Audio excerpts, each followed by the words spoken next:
오늘 설교 제목을 한번 따라해 주시기 바랍니다. 어찌하여. 좋은 뜻일까요? 아니면 좀 힘든 사람에게서 나오는 말일까요? 네, 잘 하시네요. 네. 한 가지 질문합니다. 여러분, 신앙생활 하면서 고통은 불순종할 때 오나요? 아니면 순종할 때 오나요? 좀 질문이 좀 거시기 하죠? 네, 좀 거시기 합니다. 답은 둘 다 맞습니다.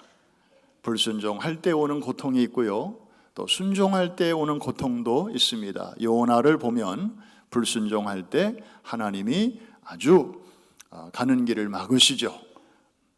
고통의 불순종의 대가를 치르게 하십니다.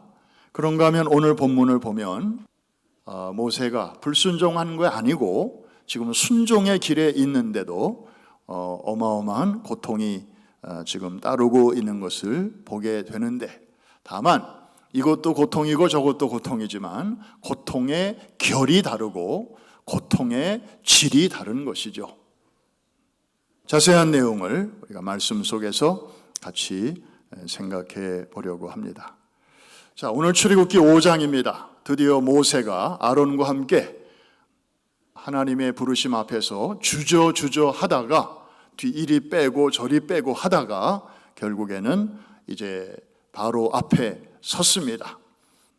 보통 용기가 필요한 행동이 아니죠. 어쩌면 죽을지도 몰라요. 순교를 각오하고 설 수밖에 없는 그런 자리였습니다. 그럼에도 불구하고 모세는 섰고, 그리고 가감없이 하나님의 뜻을 전했습니다. 그 요지는 내 백성을 내보내라, Let my people go 라고 하는 메시지였죠. 그 이유는 무엇입니까? 왜 하나님이 내 백성을 보내라고 하시는 걸까요? 한마디로 절기를 지키기 위해서, 혹은 제사를 드리기 위해서, 요즘 말로 번역하면 예배를 드리기 위해서였습니다. 이스라엘 백성들을 정치적으로 해방시키기 위해서, 경제적으로 자유를 주기 위해서, 무슨 사회적으로 신분 회복을 위해서, 그런 거창한 목적이 아니었고, 물론 그것은 부차적으로 따라오는 것이었더랬고, 1차적인 목적은 바로 영적인 이유였습니다. 우리 1절 한번 같이 읽어보겠습니다. 시작. 그 후에 모세와 아론이 바로에게 가서 이르되 이스라엘의 하나님 여호와께서 이렇게 말씀하시기를 내 백성을 보내라. 그러면 그들이 광야에서 내 앞에 절기를 지킬 것이니라. 이제 3절도 같이 봅니다. 시작. 그들이 이르되 히브리인의 하나님이 우리에게 나타나셨은즉 우리가 광야로 사흘길쯤 가서 우리 하나님 여호와께 제사를 드리려 하오니 가도록 허락하소서. 여호와께서 전염병이나 칼로 우리를 치실까 두려워합니다. 종살이 하다 보니까 이들이 잃어버린 게 있습니다. 물론 자유도 잃어버렸고, 또 개인적인 무슨 취미 생활을 할 수 있습니까? 그러나 가장 중요한 것을 잃어버렸는데, 바로 하나님께 절기를 지키지 못하는 것이죠. 안식일 제사는 물론 매일 드리는 제사, 드리지 못한 지가 400년이 넘었습니다. 여러분 아직 기억하시나요? 2020년 3월 셋째 주, 여러분 교회에 오고 싶어도, 아니 평생 다니던 교회당인데도 여러분들 못 오셨습니다. 세상에 이런 일이, 아니 역사책에서나 볼 수 있었던 중세에 흑사병이 돌아서 사람들이 모이지를 못하고 유럽 인구의 3분의 1이 죽어나갔다, 우리 책에서만 보았는데, 소위 그 팬데믹이라고 하는 이런 질병 때문에, 눈에 보이지도 않는 그 바이러스 때문에 평생을 당연하게 여기던 이 교회 출입을 못하게 되었을 때, 그리고 그게 한 달 지나고 2달 지나고 몇 달이 지날 때 여러분 얼마나 혼란스러웠습니까? 그거 생각하면 지금 이 유대인들, 아브라함의 자손들이 아브라함 때부터 하나님을 제사하고 그 절기를 지키던 그런 종교적인 사람들 아닙니까? 그런데 요셉 죽고 요셉을 모르는 이집트의 왕이 등장하면서 고된 고역이 시작이 됐고 노예처럼 부리게 되면서 하나님께 드리는 예배를 잃어버린 것입니다. 가장 안타깝게 생각하신 분이 하나님이셨습니다. 하나님은 자기 백성이 정말 절기 때마다 하나님 앞에 나와서 예배 드릴 때 그들을 만나 주시는 것을 너무너무 기뻐하십니다. 예배는 만남입니다. 한번 따라 합시다. 예배는 보는 게 아니고 드리는 것이고 하나님과의 인격적인 만남이다. 그래서 예배 순서를 보면 우리가 다가가는 게 있고 하나님이 다가오시는 게 있어요. 그 순서가 이렇게 교차하면서 예배가 진행이 됩니다. 그죠? 우리는 기도로, 찬양으로, 또 헌금으로, 또 봉사로, 섬김으로 하나님 앞에 나아가면 하나님은 우리에게 설교로, 그리고 은혜로, 또 위로로 이렇게 다가오시는 거예요. 그리고 축복으로, 맨 마지막 순서가 베네딕션, 축도인데 이거 하나님이 이제 세상으로 나가는 백성들에게 한량없는 은혜와 복을 내려주시는 것으로 예배가 마무리가 되는 거예요. 그래서 이 순서를 통해서 이제 만남이 이루어지는 것이죠. 그런데 세상은 이것을 이런저런 방법으로 오늘도 방해를 합니다. 우리가 그런 면에서 출애굽이 필요한 것이죠. 하나님을 예배해야 되는데 이런저런 사정에 얽매여 있어서 그걸 제대로 못하게 되는 경우가 많이 있습니다. 이게 바로 현재적 출애굽이 아니고 무엇이겠습니까? 오늘 본문은 저기 있는 이스라엘 사람들의 이야기만이 아닙니다. 한국 사람과 전혀 관계가 없는 유대인들만의 스토리도 아닙니다. 물론 시대적 그리고 역사적 배경은 우리와 다르지만 그들의 그 사건 속에서 역사하신 하나님은 그들만의 하나님이 아니고 오늘을 살아가는 우리의 하나님도 되시기 때문입니다. 믿으시면 아멘 하십시다. 그래서 이 사건 속에서 우리는 우리가 들어야 할 그 메시지를 들어야 하는 것이죠. 자, 유대인들 얘기를 잠깐 해보면 유대인들은 성전이 무너졌습니다. 나라를 빼앗겼습니다. 그리고 전 세계로 흩어져 살아야만 했습니다. 디아스포라죠. 약 2000년 동안이나. 그런데 여러분, 그들의 신앙적인 정체성을 그런 환경 속에서도 지켜주었던 것이 있었는데 그것이 바로 제사였고 절기였고 그리고 그 핵심은 안식일이었습니다. 여러분, 성전이 무너졌잖아요. 그러면 저들이 하나님을 만날 수 있는 공간이 사라진 것입니다. 그런데 그럴 때 하나님께서는 안식일을 통해서 시간 속에서 하나님이 저들을 만나 주셨습니다.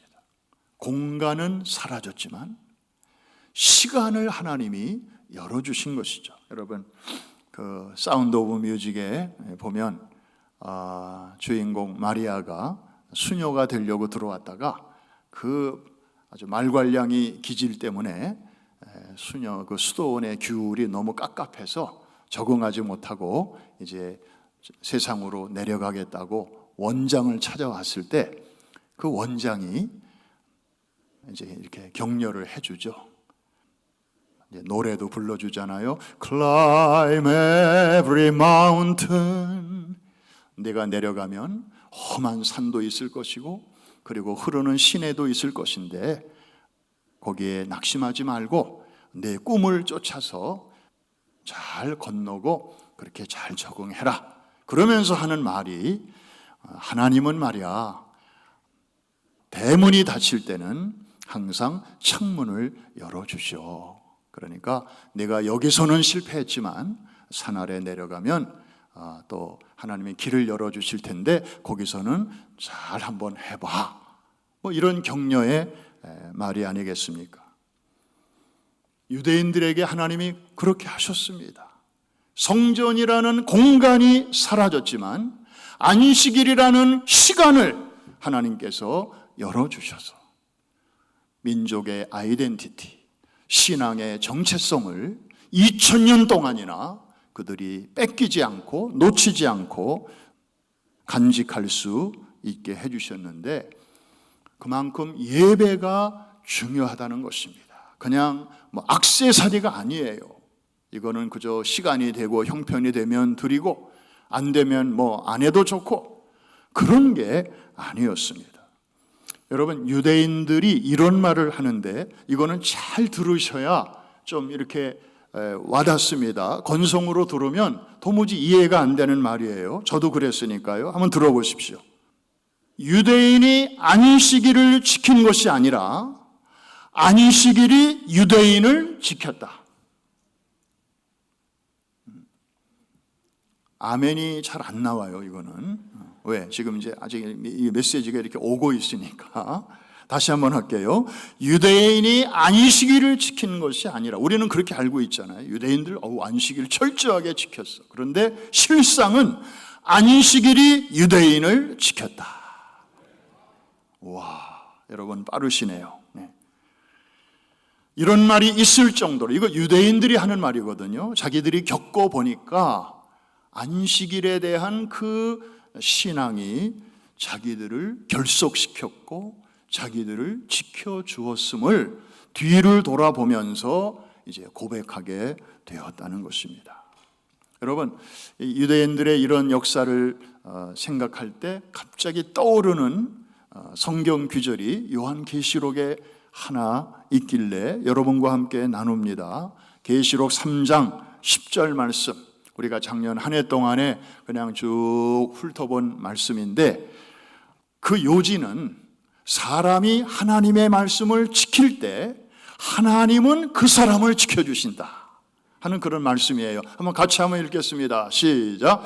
내가 나의 인내의 말씀을 지켰은즉 내가 또한 너를 지켜 시험의 때를 면하게 하리니 이는 장차 온 세상에 임하여 땅에 거하는 자들을 시험할 때라. 놀라운 말씀입니다.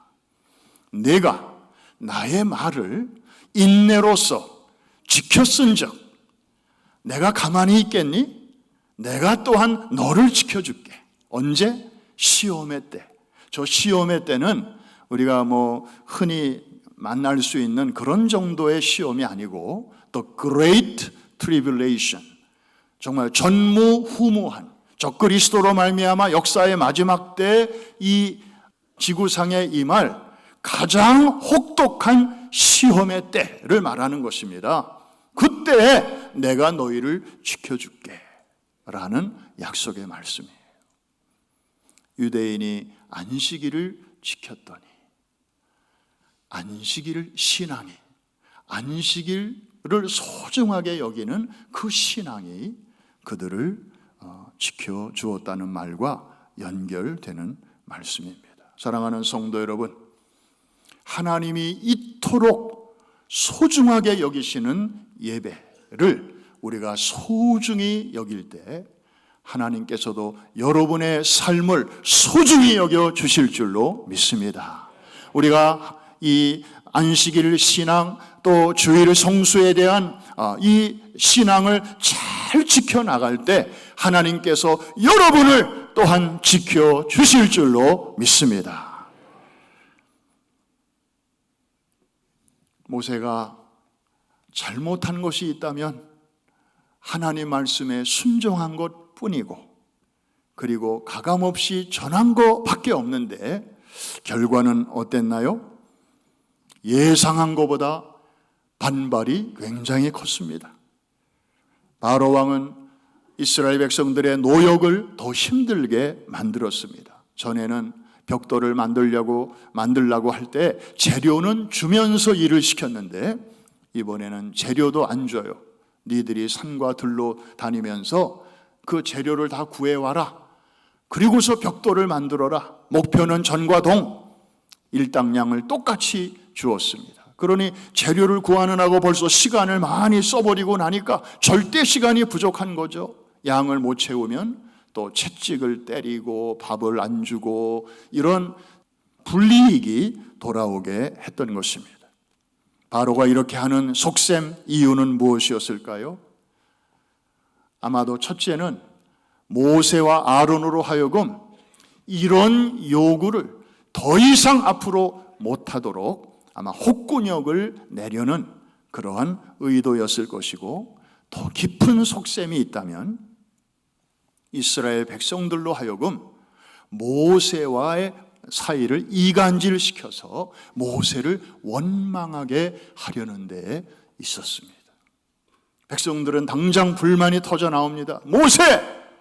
당신이 오기 전에는 우리 그런 대로 그냥 힘들지만 살 수 있었어. 그런데 이게 뭐야? 당신이 오고 나서 우리가 더 힘들어졌잖아. 큰일 났습니다. 지금 모세는 이 사람들을 애굽에서 끄집어낼 사명을 가지고 왔는데 그 사람들로부터 지금 원망을 받고 있으니 모세의 속이 어떻겠습니까? 여러분, 한 가지를 기억하십시오. 우리가 때로는 말씀대로 살아보려고 용기를 가지고 순종을 하고자 할 때, 그러면 하나님이 또 이렇게 잘 이렇게 길을 열어주셔야 될 거 아니겠습니까? 그런데 때로는 오히려 일이 원하지 않는 방향으로 진행될 수도 있다는 사실. 아까 말씀드렸죠. 불순종할 때에도 고통이라는 대가를 치러야 해야다고 하고, 때로는 순종하는데도 일시적으로나마 고통이 따라올 때가 있습니다. 쉬운 예를 하나 들까요? 개업을 했어요. 주일날 문을 닫기로 했어요.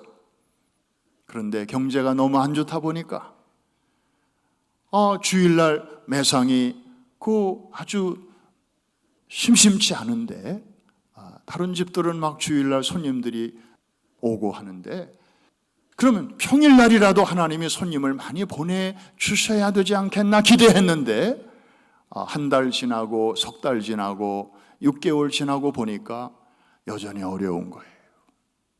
이 고통. 순종했는데. 현실적인 고민 아니겠습니까? 그래서 어떤 분들은 처음에는 그렇게 말씀대로 하려고 시작했다가 나중에 문을 슬그머니 여는 사람을 한국에서는 제가 10명 봤고요.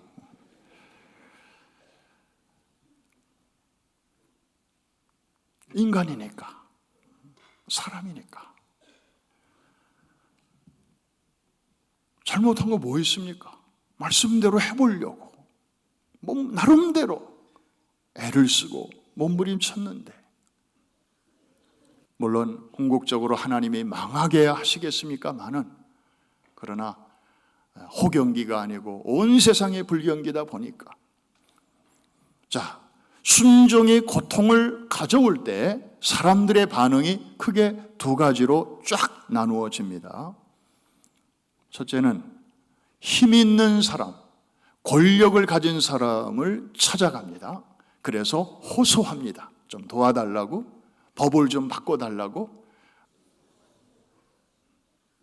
오늘 성경에 보니까 이스라엘 자손의 기록원들이라는 사람들이 나오는데, 이들이 바로 왕에게 찾아가서 왕이여, 너무 혹독합니다. 이러다가 정말 다 죽겠습니다. 이러면 나라 손해 아니겠습니까? 조금 완화시켜 주십시오 하고 합리적인 그런 호소를 하는 사람들이 있었습니다. The officers of the children of Israel 이라고 하는 거 보니까 히브리 사람들 중에서 또 이렇게 이 통솔을 효과적으로 하기 위해서 좀 아주 스마트하고 젊은 사람들을 좀 이렇게 곳곳에 세워놓은 것 같아요. 이스라엘 그 히브리 사람들의 대표로 이들이 가서 이제 그렇게 접근을 합니다. 사실 때로는 우리도 이런 게 필요하죠. 우리가 어려움이 생길 때 좀 힘 있는 사람 그리고 전문가 이런 그룹들을 우리가 찾아가서 상담을 해야 합니다.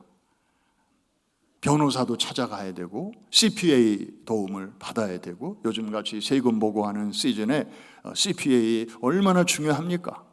또 몸이 아프면 병원 가야 되고 의사도 만나야 되고 약국에도 가야 되고 그죠? 그건 나쁜 거 아니에요. 자연스러운 겁니다. 우리 크리스찬들도 마땅히 그렇게 해야 되죠. 왜? 하나님께서는 그들을 통하여 우리에게 필요한 도움을 주시기 때문에. 그런데 문제는 다 좋은데 하나님에 대한 생각은 요만큼도 없고 그저 사람에게만 의존할 때 이것은 신앙인으로서는 신앙이 없는 사람들은 뭐 할 수 없지만 우리가 교회를 다니고 또 직분도 받고 또 기도도 하고 선교도 하고 그런 크리스찬으로서 하나님을 먼저 생각하지 않는 것은 그것은 하나님이 기뻐하시지 않죠. 그런 면에서 모세는 참 훌륭했습니다. 자, 모세는 이런 상황 속에서 어떻게 했는지 우리 22절 한번 같이 보겠습니다. 시작. 모세가 여호와께 돌아와서 아뢰되 주여 어찌하여 이 백성이 학대를 당하게 하셨나이까? 어찌하여 나를 보내셨나이까? 모세는 바로에게 쪼르르 가가지고 좀 너무 심한 거 아니요? 좀 적당하게 하십시다. 우리가 사흘길 갈 거 하루길만 갈 테니까 당신도 좀 양보하시오. 이렇게 해가지고 무슨 타협을 시도하지 않았습니다. 하나님께로 먼저 갔습니다.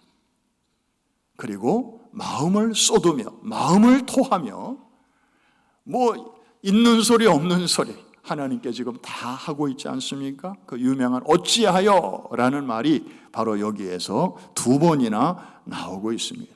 주여 어찌하여 이 백성이 나의 순종으로 인하여 이렇게 학대를 당하게 하십니까? 어찌하여 나를 보내셨습니까? 차라리 나를 보내시지 말지. 그냥 하나님 앞에 할 소리 못할 소리 지금 막 쏴 붙이고 있지 않습니까? 그럴지언정 하나님께 나아가는. 여러분 요새 우리 양 성전에 금요 예배가 불이 붙은 거 알고 계시죠? 우선 색깔이 뻘겋게 바뀌었어요.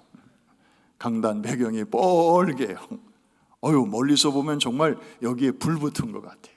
그리고 그 뻘건 배경 안에 시커먼 사람들이 수십 명이 이 강단에 올라와서 기도하는 그 뒷모습 정말 보기만 해도 뭉클합니다. 여러분 이 강단 되게 딱딱해요. 마룻바닥이에요.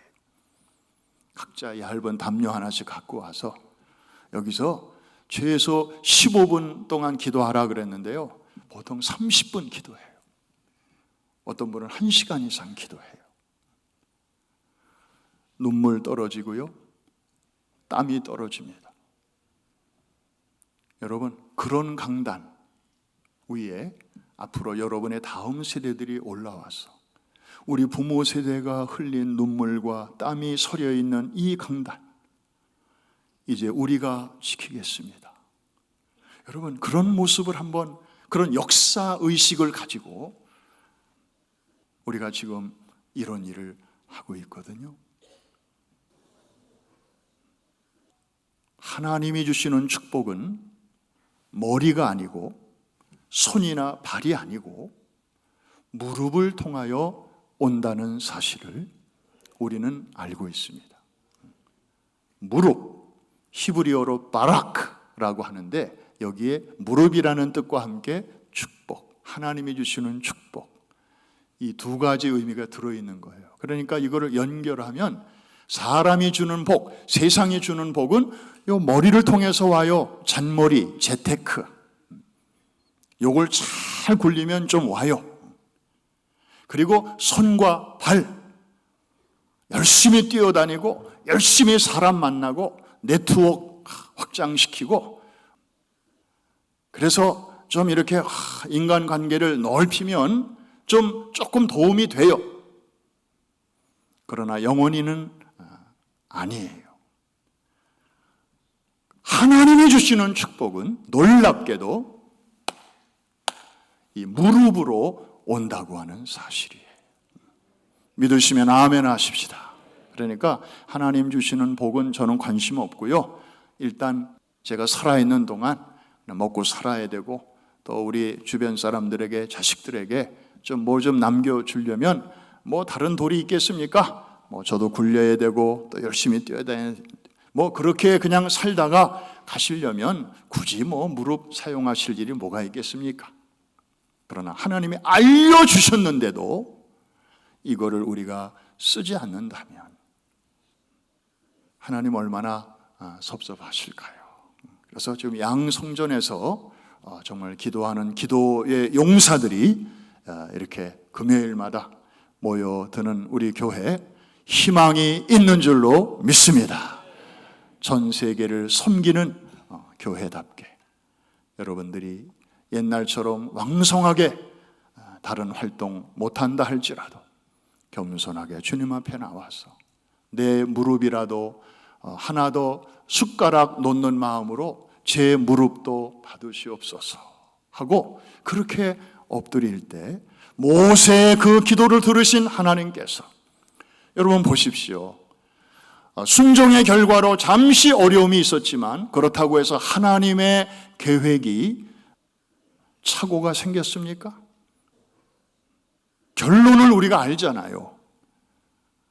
출애굽을 앞두고 이런저런 우여곡절이 있었지만 이제 출애굽기를 우리가 공부하면서 알게 되겠지만 하나님은 내가 내려와서 건져내고 인도하여 너희들을 약속의 땅에 데려가려 하노라 말씀하신 그 하나님의 청사진 그대로 이루어졌나요? 아니면 이때 생긴 문제로 꼬르륵했나요?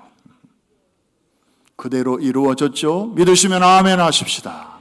그러니까 다 지나가는 과정이고 하나님의 뜻을 이루는 하나의 그냥 과정이에요. 그게 끝이 아니라니까요.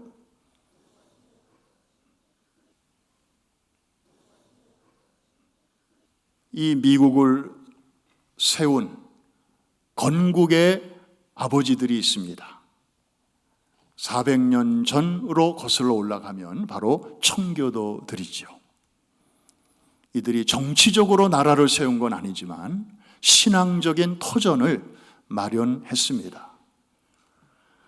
우리는 이들을 청교도라고 부릅니다.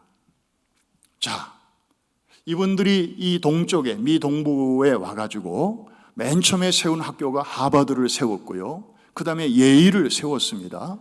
다 목회자들을 양성하려고 세운 학교들입니다.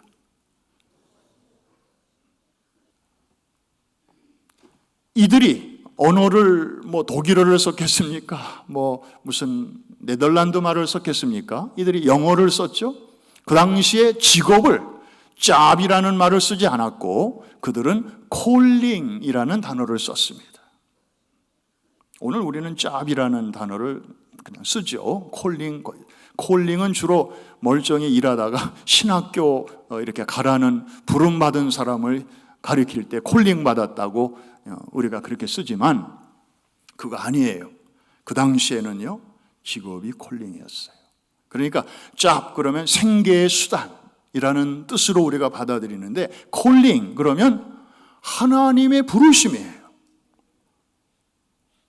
그래서 평생 청소를 하는 사람은요 그 당시에 무슨 생각을 했는가 하면 아침에 출근해서 빌딩을 청소하고 유리창을 닦으면서 그리고 쓰레기를 처리하면서 이분은 이렇게 생각하는 거예요. 하나님이 나를 당신이 창조하신 이 지구의 한 모퉁이를 정결하게 하는 일을 나에게 부탁하셨다. 그래서 이 포지션으로 나를 부르셨다. 나는 이 일을 함으로 그분을 영화롭게 하는 것이다. 다시 말해서 예배의 차원으로 이들은 그 직업을 생각하는 것이에요. 콜링. 부르신 이가 있다는 거죠. 나를 이곳으로 부르신 이가. 그래서 평생 이 소 젖을 짜는 아줌마는 무슨 생각을 하면서 젖을 짰는가 하면, 야, 내가 비록 이런 일을 하지만 하나님께서 나에게 이 일을 통하여 이 젖을 먹는 누군가가 있을 텐데, 건강이 약한 자가 또 건강을 회복하게 되고, 그리고 이 일을 해야 할 일이 많은 사람들이 원기를 회복할 수 있는 그 일을 위하여 하나님이 나를 이 자리로 부르셨다. 예배의 연장이었습니다. 예배는 주일날 드리는 것이고 평일날은 내일 하는 것이고, 그 성과 속에 구별이 없었어요. 썬데이와 윅데이의 차별도 없었습니다. 이게 청교도들의 DNA였습니다. 그래서 그들은 주일 성수를 위해서는 주일날이 되면 소극적으로는 세속적인 직업활동과 오락을 금했고, 적극적으로는 주일이니까 오직 하나님을 예배하는 일 최우선으로 하고, 그리고 예배 끝나면 들은 바 된 말씀을 내가 생활 속에서 어떻게 적용할 수 있을까? 거기에 관심을 집중했고, 그리고 어려운 사람 돕는 일, 또 선한 일을 하는 일에 힘썼다고 하는 것입니다. 여러분, 우리가 오늘날 주일 예배 마치면 점심 먹고 해야 할 일들이 참 많죠? 교제도 해야 되고 장도 봐야 되고요. 그리고 사람도 만나고 또 식사도 하고 필요합니다. 주중에 못한 일들 주일에 얼마든지 할 수 있습니다. 그런데 간혹 어떤 일들은 이런 일을 주일날 해도 괜찮을까? 긴가민가 하는 일들도 있습니다. 오늘날 우리 주변에 주일에 대한 관념이 이렇게 부서지고 있는 소리가 들립니다. 전에는 안 그랬던 사람들이 주일날 예배를 너무 경홀히 여기는 경향이 생겼습니다. 특별히 팬데믹 3년을 지나면서 그런 게 합리화가 되고 그게 아무렇지도 않게 느껴지는 그래서 노멀의 시대가 지나더니 뉴 노멀의 시대가 오는 것입니다. 노멀의 시대에는 그런 행동 잘 사람들이 생각 못했어요. 그런데 뉴 노멀이 되니까 그게 당연하게 느껴지는 것이죠. 여러분들에게 도움이 될 만한 기준을 하나 알려드리겠습니다. 내가 지금 주일날 계획한 일이 정말 하나님께 억셉터블한 일일까? 아니면 좀 하나님을 불편하게 하는 일일까? 이렇게 한번 잣대를 대보십시오. 내가 이제 할 행동이 생활 속의 예배, 주일 예배의 연장이라고 생각해 볼 때 과연 그것이 성령께서 어떻게 생각하실까? 괜찮다고 느껴지시면 그대로 하세요. 그런데 조금 이거는 아닌 것 같아. 여러분 안에 계시는 성령께서 좀 이렇게 주저하시는 듯한 느낌을 여러분이 받는다면, 지난번에 장경동 목사님이 말씀하셨나요?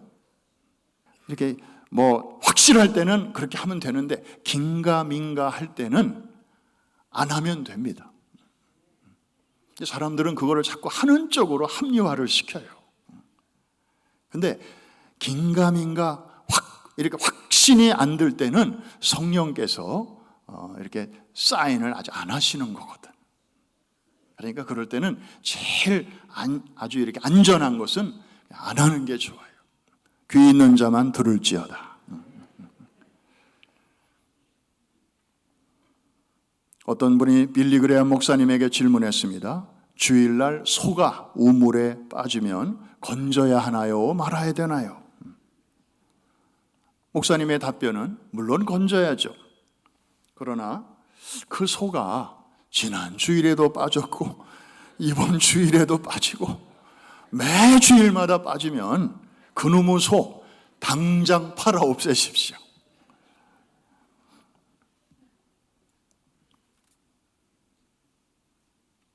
우리의 직업이나 오락이나 취미나 습관이나 관심이 하나님이 그렇게 소중히 여기시는 절기를 지키는데 방해가 되고 있다면, 그런데도 우리가 그걸 알면서도 깨림직하면서도 거기서 헤어나오지 못하고 있다면, 끊어버리지 못하고 있다면, 그것은 우리가 거기에 얽매여 있다는 증거입니다. 우리가 거기에 노예가 되어 있다는 증거입니다. We need exodus from there. 우리에게 필요한 출애굽이 바로 거기에 있습니다. 거기서 하나님은 우리를 자유케 하시기를 원하십니다.